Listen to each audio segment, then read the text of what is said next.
Listen, Piraturi Bunny. Your father Kuma is dead.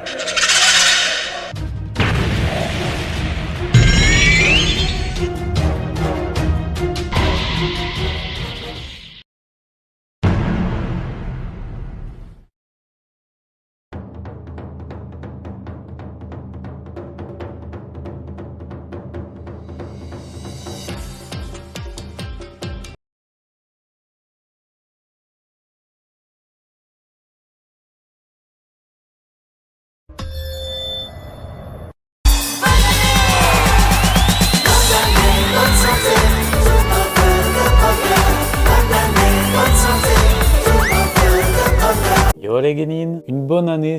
Pour être tout à fait honnête avec vous, ça va être une review express parce que j'ai énormément de trucs à faire en ce moment et qu'elle n'était pas du tout, mais du tout prévue au programme. Mais bon, c'était tellement du lourd que j'ai été obligé d'en parler en fait. Le 1103 a fuité. Normalement, il aurait dû y avoir une ellipse de 2 semaines, mais non. C'est le 1103 a fuité. Donc voilà. On est là aujourd'hui, c'est l'Ermite, vous êtes sur la chaîne de l'Ermite légendaire et je suis très content d'être avec vous. Donc très sobrement, un chapitre 1103 de One Piece qui s'intitule « Désolé papa ».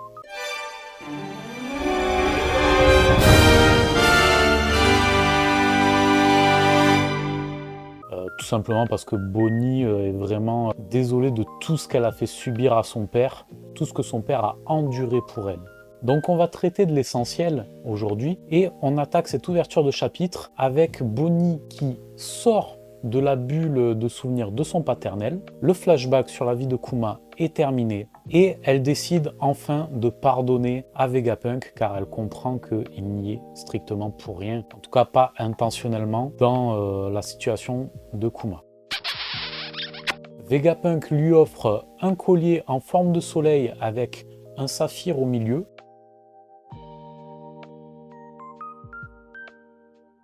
Petit clin d'œil à la saphirite.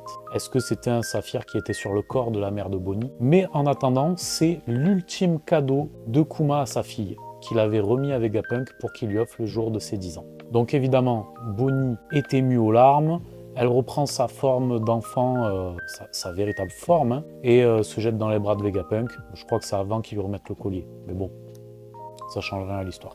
Et on revient au présent lorsque Vegapunk lui dit « mais en fait les vrais coupables, les vrais salauds, c'est le gouvernement quoi. C'est à cause d'eux que ton père a vécu tout ça, et ta mère par la même occasion. Parce que le flashback sur Kuma était tellement riche qu'on a oublié que c'était un flashback à l'intérieur d'un flashback. Et ouais. Bonnie se rappelait avoir vu les souvenirs de son père. On revient au présent et elle est aux prises avec Saint-Salpute, je vais l'appeler comme ça, hein, je vous l'ai dit. Et là, il porte très bien ce surnom parce que vraiment, elle essaye de lui en coller une bonne avec son attaque distorsion future.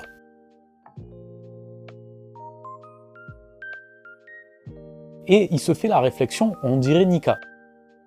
C'est assez peu efficace sur lui, notamment parce qu'il lui dit que Kuma est mort. Et il fait plusieurs révélations. Donc premièrement, le fait que Bonnie a subi des expériences, tout comme sa mère Ginny d'ailleurs. Sa mère devait être l'une des 8 dames de la Terre Sainte. Ces mots n'ont pas été choisis par hasard. J'imagine qu'en fait, elle a dû être mariée à quelqu'un d'important. Peut-être Sangarling. Est-ce que Bonnie serait la demi-sœur de Shanks?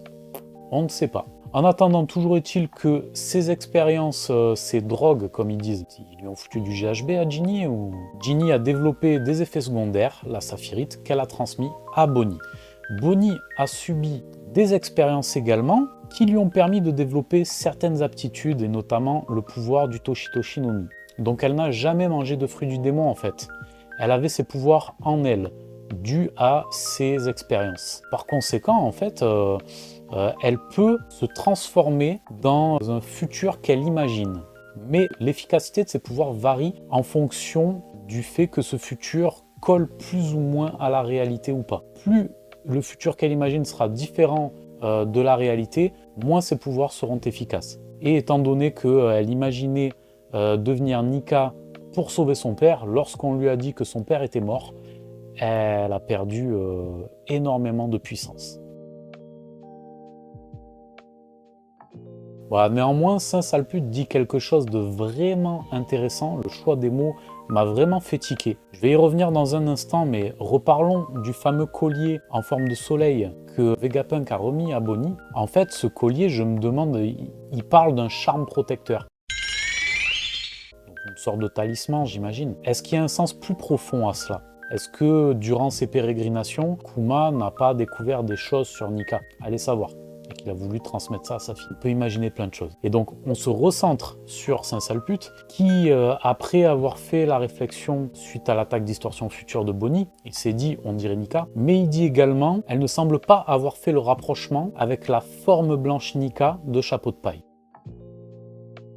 Et j'ai trouvé ce choix de mots très intriguant, la forme blanche. Est-ce que c'est simplement factuel ou est-ce que ça sous-entend que Nika aurait plusieurs formes? Est-ce que ça sous-entend qu'il aurait une forme démoniaque également? Là encore, on peut imaginer pas mal de choses. Ça pique ma curiosité, vraiment, j'ai hâte de voir la suite. Donc, Saint-Salpute décide d'en finir avec Bonnie, et là, contre toute attente, eh ben, qui débarque? Patounman. Eh ouais, le revoilà, pour son ultime galop, j'imagine. On aura très probablement un supplément de larmes au prochain chapitre, parce que lors du chapitre 1102, on nous a parlé de ce fameux programme d'autodestruction, et je pense que Kuma va finir en petits morceaux.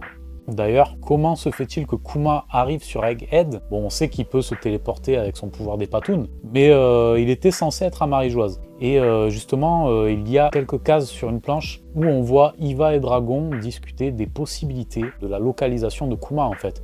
Ils se disent, ouais, il a eu un sursaut de conscience. Où est-ce que ça a pu l'amener? Où est-ce que tu irais à sa place? Je crois que c'est Iva qui dit « très probablement à Marie-Joise ». Et en fait, Dragon dit il a eu tort si c'est ça. Et en fait, non, il se trouve à Egghead et il encaisse tellement de parpaings dans la tronche pour sauver sa fille. Et lorsque Bonnie voit ça, elle ne peut pas s'empêcher de dire « désolé papa, désolé papa, désolé papa ». Et c'est crève-cœur, quoi, parce qu'effectivement, il en mange dans la tronche pour elle. Mais voilà, le fait est que Kuma laisse éclater sa rage et il est sur le point de coller un Big Patoon Punch supplément frites dans la gueule de Saint-Salpute. Et on aimerait voir ça. On aimerait le voir, ce serait jouissif de le voir déboîter ce gros connard. Mais bon, moi je pense qu'il va finir en confetti, Kuma. Malheureusement. Et s'il pouvait emporter Saint-Saturne avec lui, ou du moins le blesser gravement, ce serait cool. Ça nous ferait plaisir. S'il te plaît, Oda, fais ça pour nous. Il le mérite, c'est un salaud! Non mais vraiment, on attend de voir ça avec impatience, mais ça pue. Ça pue. On va chialer au 1104, ça c'est sûr. C'est tout pour aujourd'hui les Genin. C'était un plaisir en tout cas de vous faire cette petite review. Je l'ai un petit peu rushé, je vous le cache pas, mais bon, l'essentiel est là. N'oubliez pas en tout cas de vous abonner, de liker, de partager, c'est important pour la chaîne et pour son développement. Allez, à la prochaine!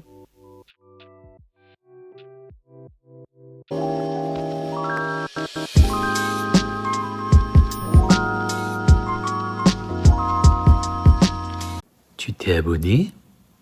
Tu t'es pas abonné? Abonne-toi!